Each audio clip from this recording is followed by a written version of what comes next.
सुबह ही सुबह उठकर मम्मा चिड़िया ने अपना सारा सामान बांध लिया था और सामान बांधने के बाद अपने बेटे कोको को उठाती है। कोको बेटा उठ जाओ कोको बेटा। मगर कोको तो उठ ही नहीं रहा था क्योंकि कोको को बहुत गहरी नींद आ रही थी। कोको बेटा उठ जाओ नहीं तो टब पानी का फेंकूंगी। मम्मा क्या हुआ, कहाँ जाना है, सामान क्यों पैक करके रखा है? ये तो सरप्राइज है कोको बेटा, चलोगे तो पता चलेगा। मम्मा बताओ ना कहाँ जा रहे हैं, सही से बताएं।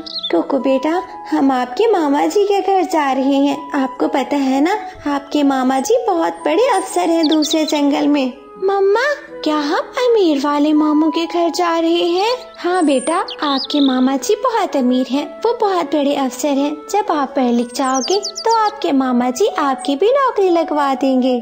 मम्मा हम मामा जी के घर कितने दिन रहेंगे? पता नहीं, आपके मामा जी तो वापसी आने ही नहीं देते। मेरे भाई बहुत प्यार करते हैं मुझसे। मगर मम्मा पिछली बार तो मामा जी नाराज हो गए थे जब आपने उनसे हिस्सा मांगा था अपना। कोको बेटा वो सब पुरानी बातें हैं, वो सब भूल जाओ। देखना मेरा भाई मुझे जैसे ही देखेगा तो सारी पुरानी बातें भूल जाएगा। ठीक है मम्मा आप मेरा भी सामान पैक कर ले जब तक मैं नदी से चोंच धोकर आता हूँ। थोड़ी ही देर में कोको अपनी चोंच धोकर वापस आ जाता है। कोको बेटा सारी तैयारी मुकम्मल है, चलो अब अपना सफर शुरू करते हैं। फिर वो दोनों माँ बेटा अपना सफर शुरू करते हैं। शाम से पहले पहले वो अपने भाई वाले जंगल में पहुँच जाती है। भाई के घर जाकर वो पहले दरवाजा खटखटाती है। भाभी भाभी दरवाजा खोले, मैं आई हूँ रानो। रानो की भाभी बहुत ही ज्यादा अकड़ू थी। वो दरवाजा तो खोलती है मगर गंदा सा मुंह बनाकर। भाभी कैसी हैं आप? भाई कैसे हैं मेरे? अरे क्या करने आई हो हमारे घर में? हम बिल्कुल ठीक है, तुम्हें हमने बुलाया तो नहीं है अपने घर में। भाभी मैं तो भाई से मिलने आई थी, हम भाई बहन का बहुत प्यार है। देखना जब मेरा भाई आएगा तो वो मुझे बहुत प्यार करेगा। अरे सही से बताओ ना, किसी चीज की जरूरत है? पैसे चाहिए क्या? जब कुछ मांगना होता है तो 10 रुपए का तोहफा लेकर आ जाती है, भाई से बहुत सारे पैसे लेकर जाती है। भाभी मुझे भाई के पैसों का कोई लालच नहीं है, मैं तो प्यार की खातिर आती हूँ। मेरा भाई है ना, मेरा खून मिलता है उससे। बस बस बहुत देखे हैं तुम्हारे जैसे प्यार करने वाले। अरे जान क्यों नहीं छोड़ देती? दूसरे जंगल में घर बना लिया मगर तुम भी सामान बांध कर वहीं आ जाती हो। थोड़ी देर के बाद रानो का भाई भी वहाँ पर आ जाता है। भाई भाई कैसे हैं आप मुझसे मिले क्यों नहीं? कोई नाराजगी चल रही है क्या? मगर रानो का भाई रानो से बात नहीं करता, वो अपना मुंह दूसरी तरफ कर लेता है। भाई कुछ बोलिए तो सही, कुछ तो बोलिए, मेरा दिल बैठा जा रहा है। मैं इतनी दूर से आई हूँ सिर्फ आपसे मिलने। मुझे तुमसे कोई बात नहीं करनी और ना ही मेरा दिल करता है तुमसे बात करने का। मुझे तो लगता ही नहीं कि तुम मेरी बहन हो। भाई ऐसी भी क्या बात हो गई है? हमने बचपन एक साथ गुजारा है, एक ही चूल्हे पे हमारा खाना बनता था, अब आपने मुंह क्यों फेर लिया है? देखो रानो, माँ के मरने के बाद तुमने जायदाद से अपना हिस्सा मांगा था। हमने बोला था ना कि जायदाद हमारे नाम कर दो, मगर तब तो आपकी बहन ने बोला कि मैं अपना हिस्सा जरूर लूंगी। जब हिस्सा लेकर चली गई हो तो अब यहाँ क्या करने आई हो? भाई वो तो मेरा हक था, ऊपर वाले ने मेरा हक जब मुझे दिया है तो मैं जमीन के पक्षियों को कैसे खाने दे सकती थी? अच्छा तो तुम ये कहना चाहती हो कि मैं तुम्हारा हक खाने वाला था? अरे मुझे तुम्हारे हक की कोई जरूरत नहीं है, तुम अपना हक ले चुकी हो, तो अब चली जाओ यहाँ से। भाई क्या हमारा भाई बहन वाला रिश्ता भी नहीं रहा? अरे घर से धक्के देकर बाहर निकालूं क्या? अरे जान नहीं छोड़ती हो, आती हो तो चिपक जाती हो। मम्मा बहुत हो गया, मामा जी ने बहुत बेइज्जती कर ली है। मेरा ख्याल है अब हमें घर चलना होगा। हाँ कुकू बेटा हमें घर चलना होगा। मैं कितने बड़े दिल से आई थी कि भाई से मिलूंगी, भाई प्यार करेगा, मगर मेरा भाई तो बदल गया है। मेरा भाई दौलत के नशे में है, उसको गरीब बहन पसंद नहीं है। कुकू बेटा हम गरीब हैं, हम किसी के घर नहीं जाएंगे। रोती हुई रानो चिड़िया अपने भाई के घर से निकल जाती है। बहुत अच्छा किया भगाकर। अरे ये तो पीछे पड़ गई है। हाँ क्या हो जाता अगर उस समय अपनी जायदाद मेरे नाम करवा देती और हम भाई बहन का रिश्ता वैसे ही रहता।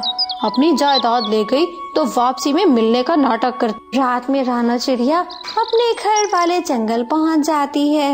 मम्मा, सफर कर कर के मेरे पंख थक गए हैं। हाँ कुकू बेटा, हम तो कहे थे कि तुम्हारी सारी छुट्टियां वहीं गुजारेंगे, मगर तुम्हारे मामा जी ने हमें घर से निकाल दिया। ऐसे रानो चिड़िया बहुत ही ज्यादा उदास रहने लगी थी। आहिस्ता आहिस्ता इस बात का पता सब पक्षियों को चल जाता है। मिट्ठू तोता रानो चिड़िया के घर जाता है। चिड़िया चिड़िया, मैंने सुना है तुम्हारे भाई ने घर से निकाल दिया है तुमको, और बात भी नहीं की तुमसे। हाँ तोते भैया, अब मेरा उस घर पर कोई अधिकार नहीं है। मैंने जायदाद में हिस्सा ले लिया था ना, इसलिए मेरा भाई मेरी शक्ल नहीं देखना चाहता। रानो, तुमने हिस्सा लिया, बिल्कुल ठीक ठाक किया। अरे वो तुम्हारा हक था, अगर तुम हक ना लेती तो बहुत बुरा होता। अगर तुम्हें भाई की जरूरत है तो आज से मैं तुम्हारा भाई हूँ। तुम्हारा जो काम करना होगा, जब भी जरूरत हो तो मेरे घर आ जाना। तोते भैया, आपका बहुत बहुत धन्यवाद। ये भाई का प्यार मुझे आपसे मिलने लगा है। आपका बहुत बहुत धन्यवाद। मैं तो सोच रही थी कि अब मुझे भाई वाला प्यार भूल जाना होगा, मगर ऊपर वाले ने मुझे भाई दे दिया। थोड़ी ही देर में गोरी और कालू कौवा भी आ जाते हैं। चिड़िया, मैंने सुना है तुम्हारा भाई तुमसे बात नहीं करता, उसने तुमसे रिश्ता तोड़ लिया है। हाँ कवि भैया, भाई तो होते ही ऐसे हैं।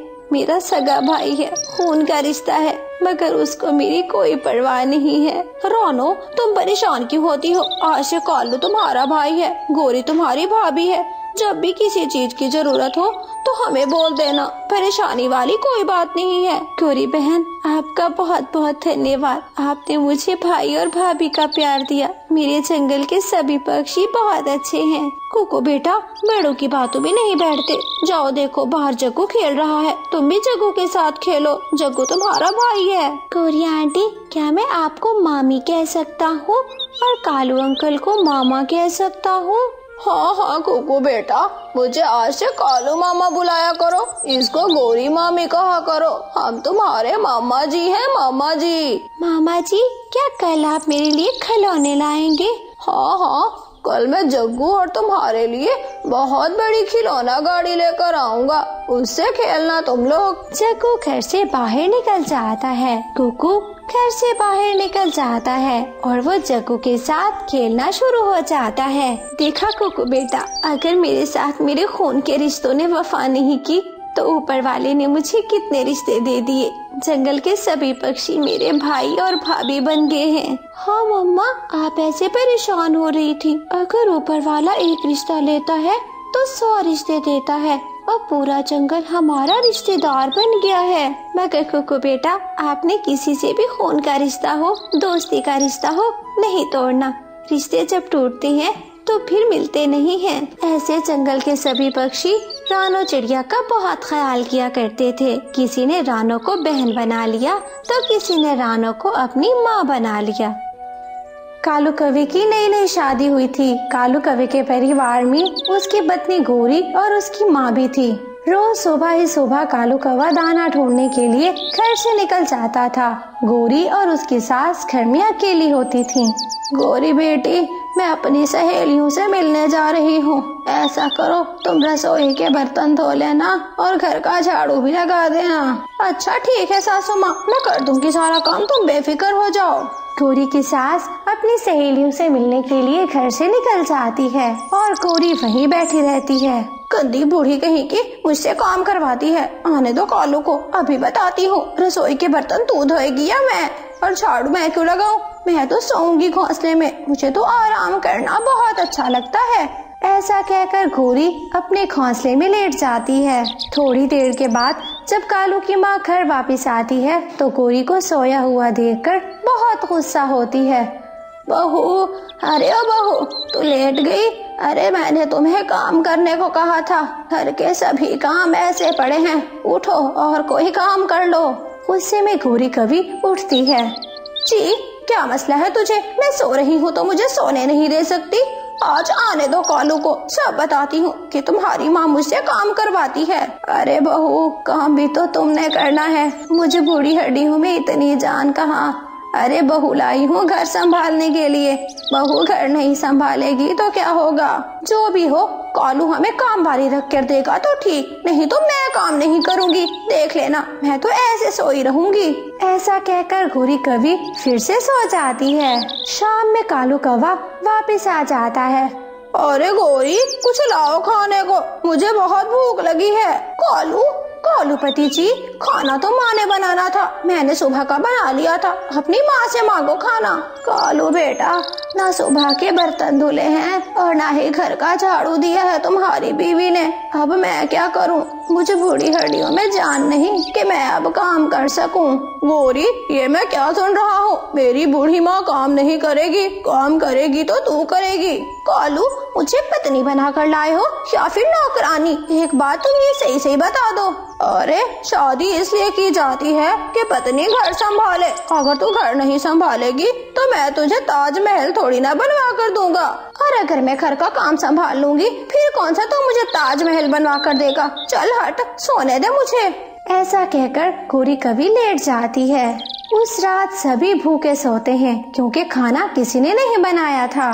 सुबह हो जाती है। गोरी उठो, अब तो नाश्ता बना दो। अरे सुबह का काम तुमने कहा था तुम्हारा है, चलो उठो। क्यों, तुम्हारी माँ ने रात वाला काम किया जो मैं सुबह वाला काम करूं? अगर तुम्हारी माँ ने रात वाला काम नहीं किया तो अब सुबह का कर दे। अरे बहू, मैं घर नहीं संभाल सकती थी इसलिए बेटे की शादी की है। तू समझती क्यों नहीं इस बात को? अरे मैं काम नहीं कर सकती। क्यों सासू माँ, तू अंधी है या फिर लंगड़ी है? काम क्यों नहीं कर सकती? अच्छी भली तो है, आगे से बहाने बनाती है। गोरी की ये बात सुनकर कालू कौवे को बहुत गुस्सा आता है। गुस्से में कालू कौवा झाड़ू उठाता है और जोर जोर से गोरी कौवे को मारना शुरू कर देता है। बोल, तूने मेरी माँ को अंधी कहा, लंगड़ी लूली कहा? मैं तुम्हारा मुंह तोड़ दूंगा, तुम्हारी आंखें फोड़ दूंगा। अरे गंदी बीवी बनी है तू। मैंने तो सोचा था पत्नी अच्छी बनेगी तू। मैंने कहा छोड़, मुझे मत मार। मैं मारना तुझे बहुत महंगा पड़ेगा। गोरी की दुश्मनी महंगी पड़ेगी।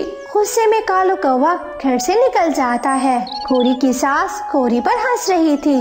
अरे बहू, काम नहीं करेगी तो ऐसे मार खाएगी। क्या जाता है काम करने में? वो चिड़िया भी तो काम करती है। हरियाली तोती ने सारा घर संभाला हुआ है, एक तू निकम्मी निखट्टू मेरे हिस्से में आई है। गोरी मन ही मन में कहती है, अब ये गंदी बुढ़िया कहेगी तुमने मुझे पिटवाया है, मैं तुझे छोड़ूंगी नहीं। देख लेना, मुझसे दुश्मनी भारी पड़ेगी। अब मैं तुझे मार के ही दम लूंगी। ठंडी हवा चला करती थी। राना चिड़िया अपने घर में अपनी बेटी गुड़िया के साथ बैठी हुई थी। गुड़िया बेटी, अब हमें दूसरे जंगल जाना होगा। इस जंगल में गुड़िया बेटी, अब हमें दूसरे जंगल में जाना होगा। इस जंगल में मौसम की शिद्दत बढ़ रही है। हम दूसरे जंगल जाएंगे, वहाँ पर अपने इग्लो के घर बनाएंगे। मम्मा, क्या इग्लो के घर में सर्दी नहीं लगती?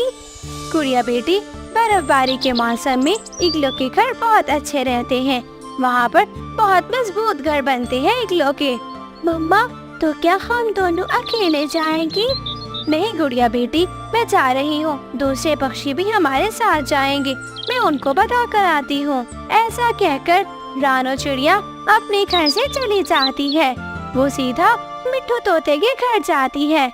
मिट्ठू भैया, क्या ख्याल है हम दूसरी दिशा में जाते हैं, वहाँ पर वक्त से पहले अपने इग्लो के घर बना लेते हैं। हाँ चिड़िया, मैं भी यही सोच रहा था।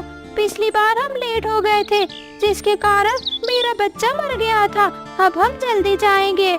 हाँ तोते भैया, अब हम जल्दी जाकर अपनी इग्लो के घर बना लेंगे और अपनी सर्दियों वाली टोपियाँ और स्वेटर भी ले लेंगे। रानो, मेरे पास इतने पैसे नहीं है। कोई बात नहीं मिट्ठू भैया, मैं ले दूंगी आपको एक टोपी और एक स्वेटर। ऐसा कहकर रानो चिड़िया वहाँ से चली जाती है। वो सीधा कबूतर के घर जाती है। कबूतर भैया, क्या ख्याल है? मौसम की शिद्दत बढ़ रही है, अब हमें दूसरी दिशा में जाना होगा। वहाँ पर अपने मजबूत इग्लो के घर बनाने होंगे। चिड़िया, मैं भी यही सोच रहा था कि इग्लो के घर बना लेने चाहिए। पिछली बार हम लेट हो गए थे, जिसके कारण मेरी माँ मर गई थी। हाँ कबूतर भैया, मुझे अच्छे से याद है, आपकी माँ ठंड से ही मरी थी, मगर अब हम ऐसा कोई भी नुकसान नहीं होने देंगे। हाँ चिड़िया, अब हमारे छोटे छोटे बच्चे हैं, उनकी जान बचाने के लिए हमें कुछ न कुछ वक्त पर ही करना होगा। हाँ कबूतर भैया, तोता भी जाने को तैयार है और आप भी। अब मैं कालू को वैसे पूछ कर आती हूँ, अगर सब राजी है तो हम आज ही चले जाएंगे दूसरी दिशा में। फिर रानो चिड़िया कालू कौवे के पास जाती है। गोरी भी कालू के साथ घर से बाहर आ जाती है। चिड़िया चिड़िया क्या करने आई हो? गोरी बहन, हम लोग जा रहे हैं जंगल की दूसरी दिशा में। हम वहाँ पर अपने इग्लो के घर बनाएंगे। अच्छा, तो ये इग्लो के घर हर साल नए बनाने पड़ते हैं? अरे मेरी माँ वाले जंगल में तो एक ही इग्लो का घर बनता है। उस इग्लो के घर में एक पक्षी अपना पूरा जीवन गुजारता है। अरे तुम कितने पागल पक्षी हो। अरे नहीं गोरी बहन, एक इग्लो का घर कैसे चल सकता है? अरे अगर बारिश आ जाए तो टपकना शुरू हो जाता है, ज्यादा बर्फ उस पर जम जाए तो फिर उसकी छत गिर जाती है। गोरी चिड़िया ठीक कह रही है। कालू मेरा सुंदर पति, लगाओ एक कान के नीचे। तुम्हें उस चिड़िया की बातों पर ज्यादा विश्वास है, अपनी पत्नी पर नहीं है क्या? गोरी चिड़िया की बात ठीक है तो फिर ही बोल रहा हूँ ना। अच्छा, तो मैं तुम्हारे साथ इग्लो का घर बनवाने नहीं चलूंगी। चलना हो तो तुम खुद ही चले जाना। गोरी, मैंने इग्लो का घर एक पिछले साल बनाया था, क्यों ना हम उसी घर में रह लेंगे। एक साल और तो चल जाएगा ना। कालू भैया, इस तरह का रिस्क मत लीजिए। अगर जान का नुकसान हो जाए तो फिर अच्छा नहीं रहता। जैसे पिछली बार कबूतर की माँ मर गई थी और मिठू तोते का बच्चा मर गया था। अच्छा छोटी चिड़िया, तू कहना क्या चाहती है कि इससे मेरा बेटा जग्गू मर जाएगा? गंदी जुबान, निकल यहाँ से, वरना दूंगी तुझे भी एक बार। रानो चिड़िया वहाँ से चली जाती है। शाम होने से पहले पहले वो सभी पक्षी जंगल की दूसरी दिशा में चले जाते हैं। उड़ते उड़ते वो वहाँ पर पहुँच जाते हैं। वहाँ पर बर्फ काफी ज्यादा थी, तो फिर सभी पक्षियों ने अपनी अपनी टोपी और अपना अपना स्वेटर पहन लिया था। क्या ख्याल है कालू भैया, घर बनाना शुरू कर दी क्या? नहीं चिड़िया, हमारा पुराना इग्लो वाला घर ठीक है, उसकी मरम्मत करने की थोड़ी सी जरूरत है। अगर वो मरम्मत भी ना करे फिर भी हमारी सर्दियाँ यहाँ पर गुजर जाएंगी। चिड़िया चिड़िया, इन कपड़ों पर अपना वक्त जाया ना करो, चलो हम अपना काम शुरू करते हैं। फिर थोड़े ही समय में वो तीनों अपना अपना इग्लो का घर तैयार कर लेते हैं। मिट्ठू तोता और हरियाली तोती अपने नए इग्लो के घर में बैठे हुए थे। इसी तरह रानो चिड़िया और उसकी बेटी भी नए घर में बैठी हुई थी। कबूतर अपनी पत्नी के साथ बड़े मजे ले रहा था। सभी की इग्लो में आग भी जल रही थी। कालू और गोरी की एक पुरानी इग्लो थी, जिसमें ना खोंसला था ना ही आग जलाने का चूल्हा। फिर रात हो जाती है। रात में बहुत ज्यादा बारिश के साथ साथ बर्फबारी भी हो रही थी। गोरी और कालू अपने घर में सोए हुए थे। फिर अचानक उनके घर की छत टपकने लगती है। बर्फ के ओले भी उनके घर में गिरना शुरू हो जाते हैं। कालू कालू उठो, मुझे इतनी ठंड लग रही है, बारिश का सारा पानी हमारी इग्लो में आ रहा है। कालू उठो। गोरी, मैं ना कहता था कि हम अपना घर बना ले, अब देखा तुमने, इस तरह इस सर्दी में ठठर रहे हैं हम। कालू, मुझे बहुत ठंड लग रही है, ठंड से मुझे छींकें आ रही हैं। चलो कालू कालू, चलो किसी दूसरे पक्षी के घर चले। फिर गोरी और कालू मिठू तोते की इग्लो के सामने बैठ जाते हैं। तोते, मेरे सुंदर भाई तोते, मेरी बात सुनो। फिर तोता घर के अंदर से बोलता है, क्या है, कौन हो तुम? मैं गोरी और कालू, हमारी इग्लो में पानी आ गया है और साथ में बर्फ भी, हमें अपनी इग्लो में आने दो। मिठू तोता बाहर आता है और उन्हें साफ मना कर देता है। नहीं नहीं, मेरी इग्लो छोटी सी है, जगह नहीं है इग्लो में। तो फिर तुम किसी और की मदद लेने चले जाओ, उस वक्त बना लेते हैं अपना नया घर। अब भूख तो जो आई है तुम्हारे सर पर। कालू, और तो कोई हमारी मदद नहीं करेगा, मगर हाँ, छोटी चिड़िया हमारी मदद जरूर करेगी। चलो हम उसके पास चलते हैं। फिर वो दोनों रानो चिड़िया की इग्लो के साथ। कोई बात नहीं मिठू भैया, आप मेरे भाई आया है, मैं आप समझ गया, मैं आपकी सारी बातें सुन रहा था। जो चीज इंसान को माता पिता नहीं सिखाते, वो चीज उसको हालात सिखा देते हैं। इसी तरह तभी से मिठू तोता बोलता है, और वो अब तो बहुत बोलता था, चुप ही नहीं करता था।